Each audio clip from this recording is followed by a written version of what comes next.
Getting married or buying a home is a major turning point in one's life. It's supposed to be a joyous occasion and should change your life for the better. In my case, it was very different. I never dreamed something like that would happen to me. I'm Tracy, 35 years old. I started thinking about marrying my husband Steve about 2 years ago. We had been dating since high school. It was a tumultuous relationship of breaking up and getting back together. Before I knew it, I was already 33 years old. We had been together so long that we were like an old married couple. Although I didn't care much about marriage at that point, I felt dizzy to imagine starting a new relationship if we broke up. I was also afraid to miss the chance of getting married in the future. My parents were eager for me to marry Steve right away.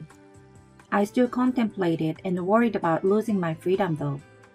I spanked Steve's butt and we finally got married the year before. We had already been living together, so the marriage didn't make a difference in our lifestyle. Only my parents seemed to be relieved that I got it done. They had been concerned and been asking me ever since my older sister got married. Are you on track? When will you get married? It seems that they were waiting for their grandchildren to come next. When I saw them talking excitedly about my marriage and grandchildren, I felt pleased to have made them happy. Steve, on the other hand, lost his father several years ago, so his mother, Penny, was his only family. She lived just a 5 minutes drive from our house, but I hardly ever saw her. The reason was simple. I didn't like her much. My parents were rather mild-mannered and soft-spoken. Penny was somewhat sarcastic and harsh.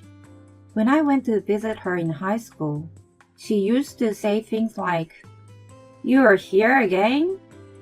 Once I overheard her telling Steve, "You have bad taste in women."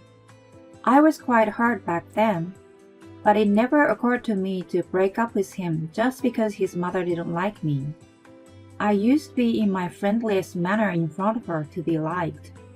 When it was her birthday, I worked hard at my part-time job and bought gifts for her. Regardless, her attitude never changed toward me, so I eventually stopped trying so hard and started to avoid seeing her instead. One day, I received a rare phone call from her. I didn't even have her number saved in my phone, so I didn't know who it was at first. When I answered, I heard her voice. "Hey Tracy, I asked Steve for your number. I want to talk to you about something. Can you come over today?" Although I hadn't spoken to her for a long time, she sounded to be in a good mood. Since I had been avoiding her, I felt a little relieved that she might have been happy about our marriage. "Okay, I will come after I finish my work." I was a freelance web designer. I used to work for a company, but I became independent after I made good connections. Thankfully, my income was more than twice as much as when I was an employee. I worked from home and was able to adjust my hours to suit my needs. However, I had to do my chores as well. "Then can you come over in the evening?" Penny asked me. "I have to prepare dinner." I was about to refuse. "Steve will probably be working late tonight, so I think he will have dinner outside." I wondered how she knew about it. Was he in frequent contact with her that I just didn't know about? I was surprised. Well, she was his mother and lived alone, so he must have concern about her. I convinced myself with my thoughts. Okay, I will be there around 6 p.m. I promised and hung up the phone. Steve had been coming home late from work. I thought that he might have been visiting her. After all, it's only the two of them in the family, so they must have needed to help each other. I was thinking positively about it. In the end, it was only wishful thinking on my part. A few hours later. "Hi, Penny. It's been a while." I greeted her by handing her a box of sweets I bought in the neighborhood. She smiled and tossed it aside without thanking me. Her gesture gave me a bad feeling. I followed her into the living room, feeling a little annoyed. As soon as we sat down on the sofa, "Hey, are you building a house?" she asked me. "Oh, you heard from Steve. I want a bigger workspace, and if we are going to move, we might as well build a house. Nothing concrete has been decided yet." I was a little surprised that she already knew, but Steve was chatty, so he must have mentioned it to her. What she told me next was quite shocking though. "Oh, good. Then it's not too late. Can you make a room for me too? I'm getting old, you know. I feel lonely living alone." That's a bit sudden. It was totally out of the blue. I couldn't immediately give her an answer. "Why not? You're making a lot of money, and Steve too is working. If you could build a 2-story house with separate entrance, we won't see each other much. But if something happened, it's easier to help each other out. If you have a baby, I can babysit. You can continue working as usual." She had the point. If we did have a child in the future, it would have been nice to have someone to help me out. Then I would talk it over with Steve. "Oh, he always knows about it." About living together? I hadn't heard anything from him. "He has already given his approval. Besides, he says your savings will be enough to cover it." What? No, he hasn't said anything to me. And why should we build a house with my saving? He has been working too. I couldn't help but raise my voice. I was flabbergasted by the unexpected turn of events and wondered how it came to be that way. "Because he hasn't been able to hold down a job for very long and hasn't saved a lot of money. You can pay at first, and I will pay you later when this house sells. I've already gotten a quote from a real estate agent." She was calm, as if she had already made up her mind. "You've already made arrangement to sell the house? Well, I understand what you've said so far. I will talk to Steve, so please wait. I'm leaving now." I left her house and groaned over the situation. Then I took out my phone to call Steve. There was a message from him saying, "I'm going out with my clients, so I don't need dinner." Penny was right. I thought she was closer than me to him. Penny just spoke to me about living together. I sent a reply, but it didn't get 2 ticks. In the end, he didn't return home until after midnight. I wanted to discuss the matter with him as soon as possible, but he was coming home late every day, and we couldn't find time to talk. I was freaking out that Penny was going to sell the house at any moment. I threatened him by saying that if he wasn't home on Sunday, we weren't going to build a new house. And the day came. Steve had been playing video games in his pajamas since morning. "Hey, what are we going to do about the house?" "Oh no, I'm already busted." He was so engrossed in the game that the conversation didn't go anywhere. "Hey, are you listening to me? I've been thinking about the mortgage. From the beginning again." I was getting irritated. I didn't want him to complain later that he wasn't aware of anything, so I recorded the audio while I explained about the mortgage. "So that's the type of mortgage we are going to get. Don't complain about it later, okay?" "What the hell is this stupid game? Let's play a different one." I was beginning to wonder if our marriage was a good idea. At that moment, Steve's cell phone got a notification ring. "I'm going to step out for a bit." He got dressed and went out. I didn't think anything of it other than he was so carefree, but I should have suspected him at that point. I contemplated the house a lot and agreed with what Penny said. I tried to think positively that living together would have been more comfortable than I expected. and we decided to build a two-story house in the end. In any case, I was very happy to have a new home of my own. The exterior was completed, and then the interior was done. The dream home was steadily becoming a reality. Steve left everything to me, saying he had no idea and was too busy. When I needed a signature from the head of the household, he signed quickly as directed without even trying to read the contents. Although I was annoyed by his aloofness, he left me alone to do whatever and however I wanted. From the start of construction to the completion, everything went smoothly as I had imagined. Finally, the day of the handover arrived.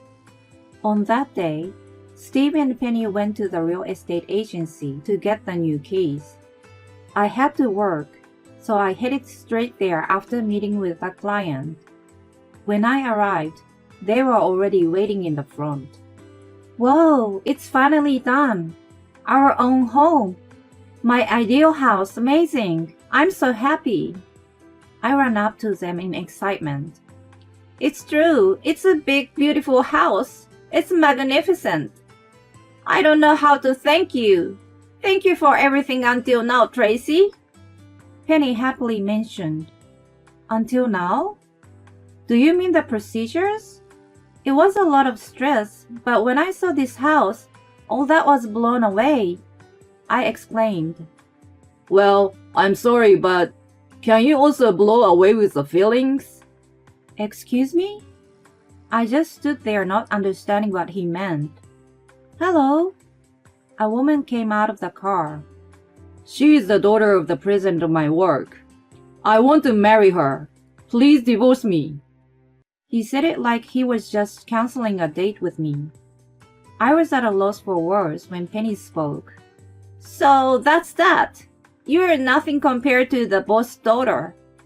He's going to get a promotion in the company, so you should understand and back off. Oh, but the mortgage on the house is in your name, right? I will thank you for that." "No way! You're kidding!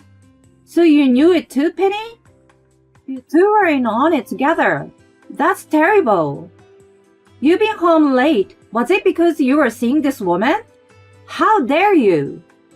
I was so confused by what was going on that I just blurted out whatever came to mind. The woman was outrageous too. "It is what it is. I'm sorry." How could she take someone's husband and act nonchalantly? I thought someone would tell me it was a joke, but no one did. I eventually realized that everyone was dead serious, and my blood drained from my face. I was in tears of defeat, unable to step foot inside my new home, and left the place hearing their laughter. I spent 3 days and 3 nights crying, but my parents helped me regain my strength. I eventually went back to work and kept myself busy tackling the work that had piled up. Fortunately, I didn't have time to ponder about the calamity, but when it popped even a second into my mind, I felt great distress. I wasn't just going to cry myself to sleep. I didn't plan to forgive them so easily. Then I was offered a new project with the biggest paycheck ever. It was an opportunity for a fresh start. I fell behind Steve, who moved his stuff out first, but I moved into a beautiful luxury apartment. When my move was done and settled, I decided to start my revenge against him. Of course, I wanted to make Penny sorry too. A few days later, I met up with him at the coffee shop and told him that I wanted to settle everything and that I would sign the divorce papers. "So, I want you to sign these divorce papers and also the property division and all that. Sign here and here." He signed as he was told without checking anything. When he was done, "Thank you. Please take care of the rest of the loan," I cheerfully mentioned. "What are you talking about? The mortgage on that house is in your name, right?" He smirked. "Don't you remember this?" I played a recording of me suggesting to get a joint loan while he was playing a game. "What's this? I don't remember it. What's a joint loan?" Even if he didn't remember, it was clearly on the recording.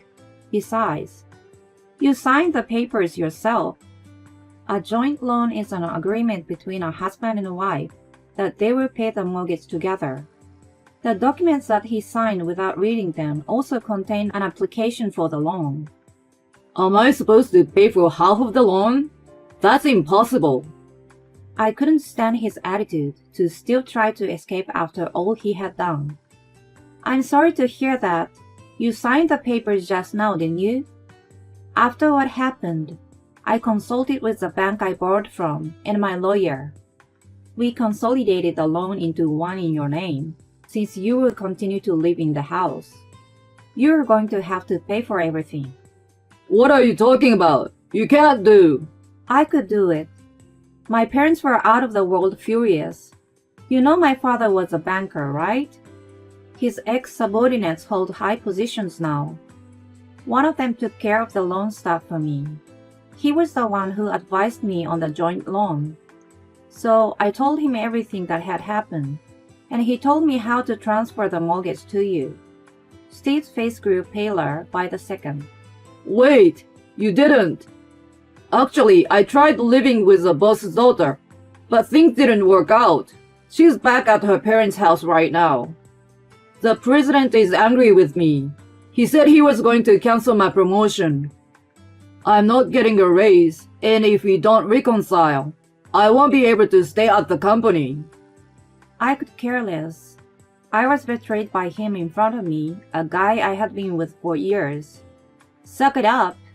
You will get the loan documents in the mail later. You can take care of the rest. It's none of my business now. Honey, don't say that. Help me. He started crying in the cafe, and people around him were staring at him. He was about to say something, but I didn't want to hear anything else. I hoped he would be punished for treating me like a cash machine. After I walked a few steps away from the table, I realized that I forgot to leave money for the coffee and went back. It's just a coffee. I will pay for it. Steve mumbled. After all the talk about hundreds of thousands of dollars, it may not be a big deal. I just don't want to owe you even a penny. Tears welled up in his eyes again. A grown man crying in a coffee shop was a hideous sight. I quietly put the $10 bill on the table and left. A few months later, the house is up for sale. My father has been in contact with his ex-subordinate. I've heard that Steve fell behind on the payments after paying a certain amount from the sale of Penny's house. He resigned from his job, so I assume that the woman dumped him. I wonder what he's going to do with the rest of the loan until he finds a buyer. He has been unable to find a job and currently have no income, so he's living in a small apartment with Penny. She's working as a cleaner to make ends meet. As for me, my work is going well, and I'm busy but fulfilled every day. I'm increasingly being entrusted with web designers for major companies. I recently worked on a corporate website. The irony was that it was a page for a major real estate company's family home campaign. In any case, it is a joy to see my parents happy when they see what I have created. As my network of business contacts expands, I've met a guy who catches my attention. He is a hard-working competitor. I'm 35 years old now. I can start over however I want. It's up to the person to decide where life starts to get interesting.